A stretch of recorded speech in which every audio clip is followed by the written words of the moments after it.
A year ago, I stood on this bima, and on Yom Kippur, I gave a sermon about Israel.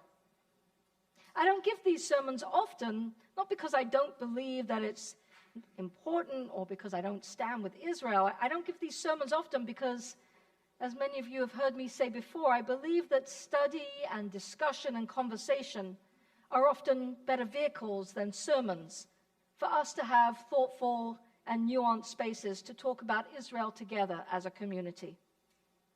Between the regular updates that I've sent throughout the year, sharing resources and the programs that we hosted here multiple times over this past year, we brought Israel and Israelis to you in ways that invited discussion, engagement, and access to information not easily found on cable news or social media.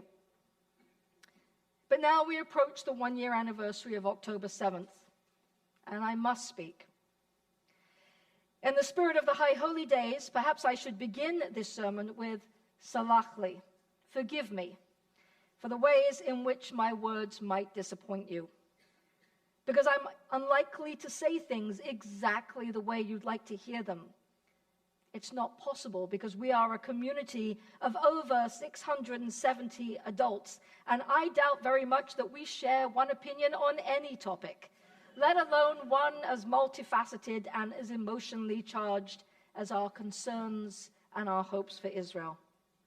So in the spirit of the High Holy Days, what I want to offer here this morning is a way for each of us to self-reflect and better understand what we have experienced over this past year, both as Jews in North America and as people who care deeply about what happens in Israel and the Middle East. This coming Shabbat, I'm inviting anyone who would like to talk about their thoughts on Israel or discuss and respond to the sermon and are prepared to listen to the thoughts of others, to an open-hearted conversation over a potluck Shabbat lunch here at 12 o'clock. But now we begin, back on October 7th, 2023. From Psalm 130. Out of the depths I call to you, O God. Oh, my God, listen to my cry. Let your ears be attentive to my plea for mercy. Our tradition gives us the language of ancient psalms that convey the full range of human emotions, including the times that we cry out when we scream in despair, a primal response to a traumatic event. And our tradition is also full of stories. Scientific studies have demonstrated that after a painful or traumatic experience, listening to stories increases oxytocin in the body, reducing cortisol associated with stress and physical pain. Storytelling helps us move forward from the trauma. Stories can help us to deal with the pain, but also to integrate pain into memory, making it into a usable past, which can help us set a path for the future. But here's the thing. Screaming and storytelling cannot happen at the same time. So when someone is screaming in pain or despair, you don't come to them and say, "Can I explain to you what this is and why it's happening?" The only thing that you should do is be present. Perhaps you might offer, "Can I hold your hand?" Sometimes just showing up and being present is enough. In the immediate aftermath of October 7th, Israelis were crying out from the depths. This was their 9/11, but at a scale, were we to compare the relative impact of the attack on the size of the population, equivalent to 13 9/11s. But there's also something of a false equivalence here. Most Americans did not personally know someone who was murdered on 9/11. Almost every Israeli citizen knew someone who was murdered or injured or taken hostage on October 7th. On 9/11, the United States closed down airspace and public transportation for several days. But Americans did not experience rockets falling down by the thousands on their homes, rockets that are still falling, such that tens of thousands of Israelis have not been able to return home near the Gaza envelope area or the Lebanese border area for a whole year. Neither did Americans have to contend with the largest ever hostage-taking of civilians ever perpetrated, where the young and the old, infants and Holocaust survivors alike were taken captive into Gaza. And they cried out, "Ayeka, where are you?" And many of us, we looked to our colleagues and our neighbors and those we thought were our friends, and perplexed, we asked, "Ayeka, where are you?" And we were shocked by the silence. Yehuda Kurtzer, president of the Shalom Hartman Institute in Jerusalem, where I spent 10 days in study this past July, describes the experience in Israel and our experiences as Jews in the diaspora as a crash. A crash is when a story or a set of narratives that we hold as true, that shape our worldview and our sense of ourselves, no longer function for us. He outlines the stories that crashed on October 7th. And in Israel, these included the confidence that the people had in their army, the belief that the abilities of Hamas to sow chaos in the lives of Israelis was limited and controlled, the belief in Prime Minister Netanyahu's promise that he could keep them safe, and perhaps the biggest narrative where a crash in the story happened is the belief that Zionism had fundamentally changed Jewish history.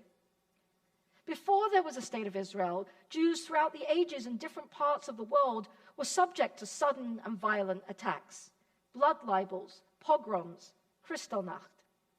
And there was little that a Jew could do during those dark moments of our history, except if they survived, to try and leave. And the state of Israel was meant to change all that. But we've learned the promise of Zionism isn't that we will always be safe. It's that we have the ability to respond to such extreme attacks.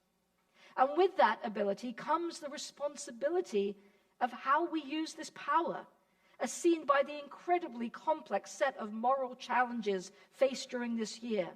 The moral obligation to protect one's own people, to try to rescue hostages, to navigate when one must fight and when to negotiate, all while facing an enemy who, by design, ensures that those things are not possible without causing tremendous damage to civilians in Gaza. A terrorist organization who sees the suffering of their own people as a win for them in the arena of public opinion. For those in Jewish communities outside of Israel, those of us living in the diaspora, some of our fundamental stories started to come crashing down. A great many of us, for more than 2 generations, experienced a sense of belonging in the places that we live. We go about our day-to-day lives with, we believe, a similar sense of safety as our neighbors. In this way, most of us live among the more privileged communities of our country. It's not that there haven't been prior attacks on Jewish communities. There have. We all remember Pittsburgh and the bombing of the Jewish Center in Buenos Aires in Argentina in 1994, which was, by the way, carried out by Hezbollah. There was 84 people murdered that day, including the mother of my Boston colleague, Rabbi Claudia Kryman, who serves at Temple Beth Zion in Brookline. Another terrible tragedy was averted by the calm and clear thinking of my colleague, Rabbi Charlie Citron Walker, when he and a handful of congregants were taken hostage by a terrorist in the suburbs of Fort Worth, Texas, in 2022. In that instance, they were able to escape the gunman physically unscathed after several hours. But we watched this past year angry scenes of pro-Palestinian and too often, unfortunately it seemed, pro-Hamas protests in our cities. that too often were filled with slogans that went far beyond protesting the war or the Netanyahu government.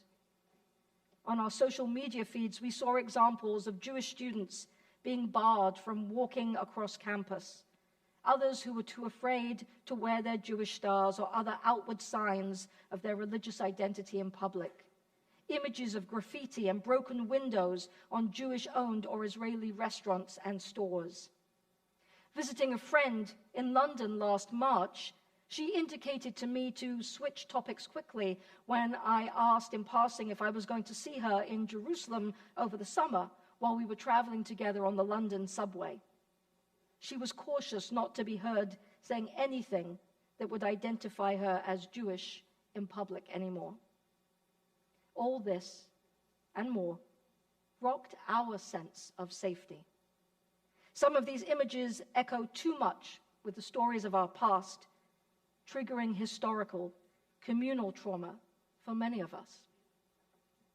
And another story that has crashed, I believe, is our hope for the imminent possibility of peace. I don't want to lose sight of a two-state solution.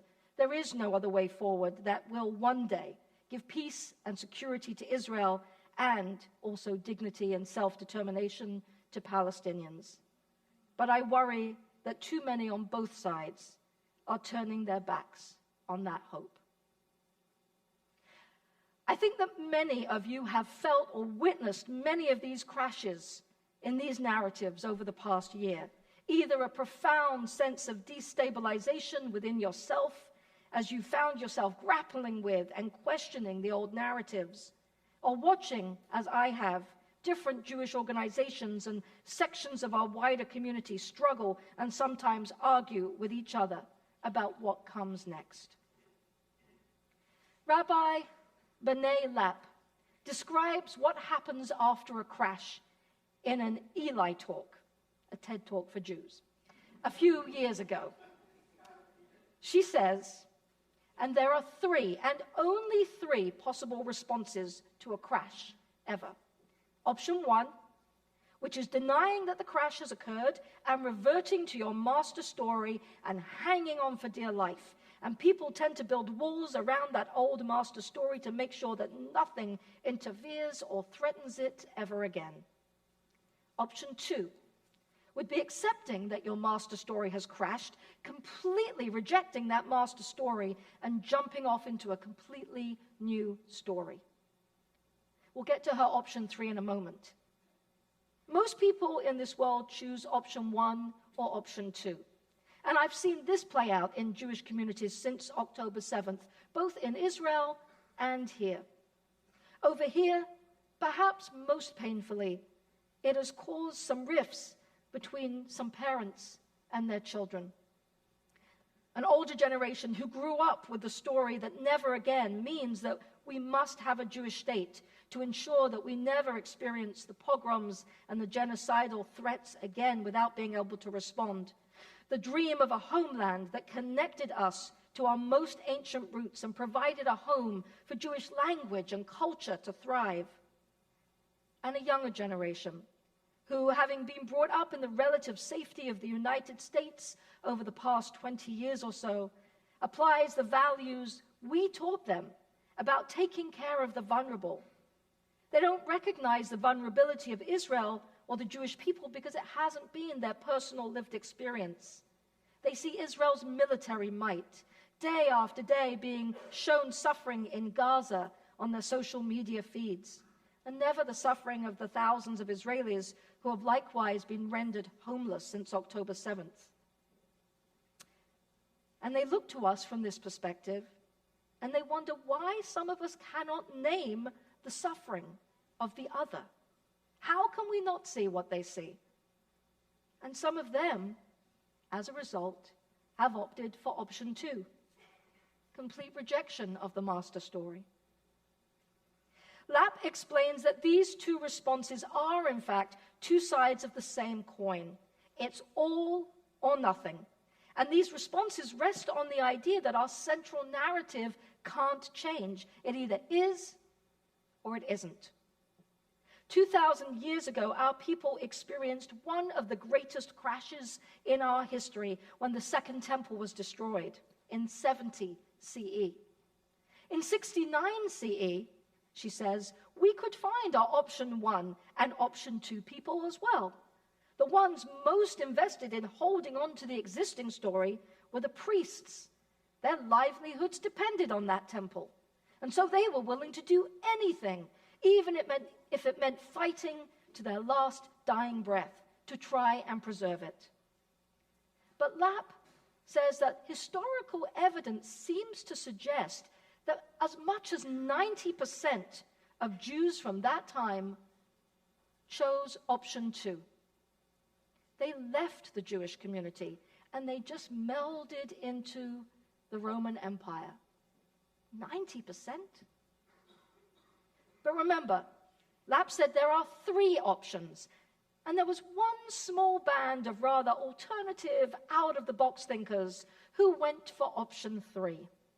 And she explains option 3 is to accept that the story has crashed, but instead of abandoning the story, you stay in it, reinterpreting it through the lens of the crash and building a new story from the amalgamation of the original story and the crash material and the reinterpretation.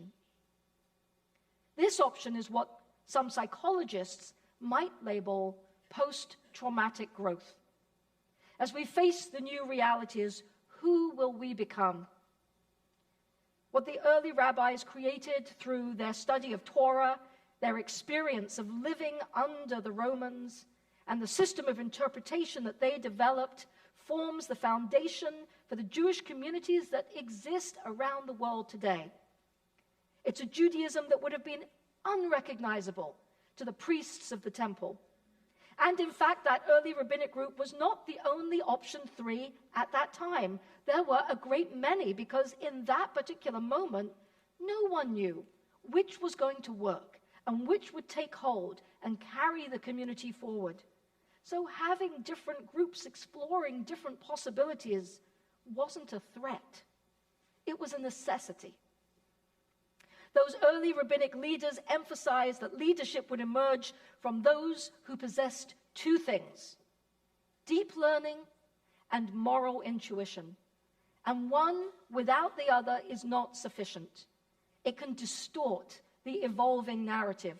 To only know our history and understand the larger geopolitical complexities of the war and the situation that Israel faces vis-a-vis not only Hamas and Hezbollah, but their overlord, Iran, will lead you to deeply understand what is at stake for Israel and stand up for Israel's right and need to defend itself. But it might not let you see clearly what some have seen. That we might need to advocate for a different strategy if we're not to lose our moral core and offer both the people of Israel and Palestinian civilian populations any hope of a better future. And when we hold on to the old story too tightly, we push away those who are asking us to make space for their moral intuition that they want to discuss with us.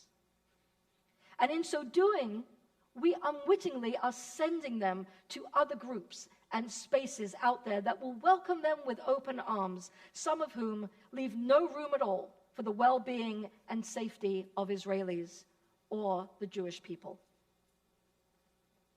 And for those who think that they understand the situation so clearly through a moral lens that focuses only on the suffering of civilians in Gaza, without a deep knowledge of the history of our people, of the need for and the hopes invested in a Jewish state, and who don't appreciate the genuine threat that Iran and its proxies pose to the safety and lives of nearly 7.5 million Israelis, our people. Those folk are in danger of abandoning a foundational core of our story that has been fundamental to the survival and the hopes of the Jewish people. To you, I would say, don't walk away from your story. We need your moral voice to help shape what the next chapter will look like. So join with the thousands of Israelis and Jews who share many of your values and who want to create a better Israel. They need you. We need you. We can be passionate advocates for Israel's safety and the hostages' return, and a moral voice that lends its support to the groups that exist within Israel that have not given up hope on a better way forward. The groups who believe you can be a proud Zionist and work for the rights of Israeli Arabs and Bedouin, for civilians suffering in Gaza, and speak out when extremist religious Zionists are terrorizing Palestinian families in the West Bank. To join with the thousands upon thousands of Israelis who want to see a ceasefire deal that will bring the remaining hostages home. To be a Jew who says, my people have a right to live in safety in a nation state of their own. And I support the right of Palestinians to self-determination, and I want to align myself with those who will genuinely work together toward that goal. Within Israel, there are retired army generals and past prime ministers who are advocating for these positions today.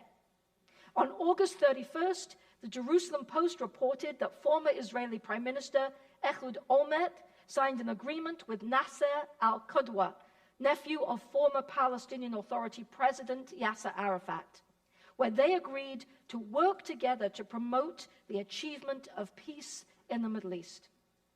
Interviewed on September 8th by Fareed Zakaria on CNN, Zakaria presented the gloomy prospects for reviving such a path forward at this time. In essence, he was pointing out the ways that the current Israeli government has been further digging into its old story and building a wall around it, and Hamas, of course, has done likewise. Olmert responded, "This is precisely the reason why we have to put this right now on the agenda. It's time to change direction." He asked, even if every last Hamas fighter was killed, what then? What about the 6 million Palestinians? Olmert and al-Qudwa have been working together to seek a path forward that is not about the never-ending rounds of vengeance. They want instead to move in a direction that offers a new horizon. Both recognized that in this moment their direction is unpopular. Olmert went on, "When it becomes popular, it will be very easy. It is now difficult, but this is the time to step forward without any fear and to understand that we are fulfilling a mission that will change the Middle East and perhaps change the world." In other words, Olmert and al-Qudwa are offering an option 3. It might not be the only option 3. It might not be the best option 3. But I truly believe that if we want to see the next chapter of our story shaped by those who have both deep knowledge and moral intuition, we should be looking for the option 3 people and doing all that we can to support and encourage and demand a new path forward. May we see such possibilities emerge in this new year. Ken Yehi Ratzon. May it be so.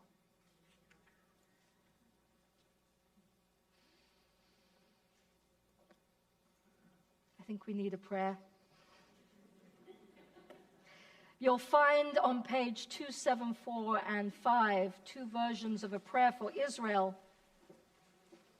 I'm not going to recite either one of them. I leave you with those texts and hand over to our cantorial soloists to sing our prayer for Israel this morning. Avinu, Avinu, שבשמיים, צור ישראל וגאלה. אבינו, אבינו, שבשמיים, צור ישראל וגאלה. ברך, ברך, את מדינות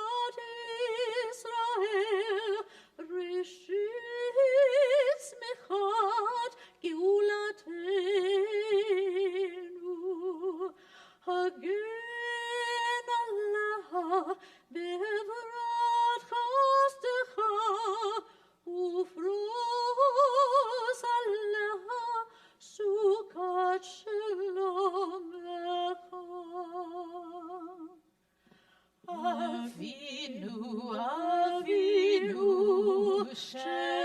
שבשמיים צור ישראל וגאלה. אבינו אבינו שבשמיים צור ישראל וגאלה. ושלח אורך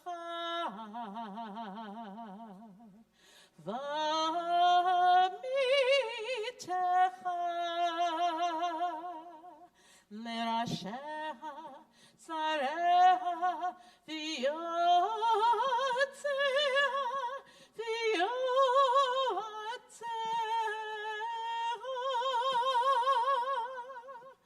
ובתקנים בעצה טובה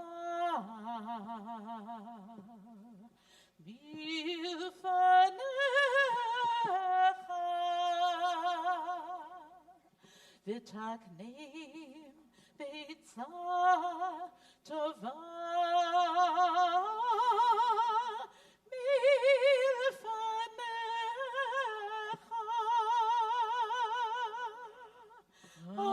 אבינו אבינו שבשמיים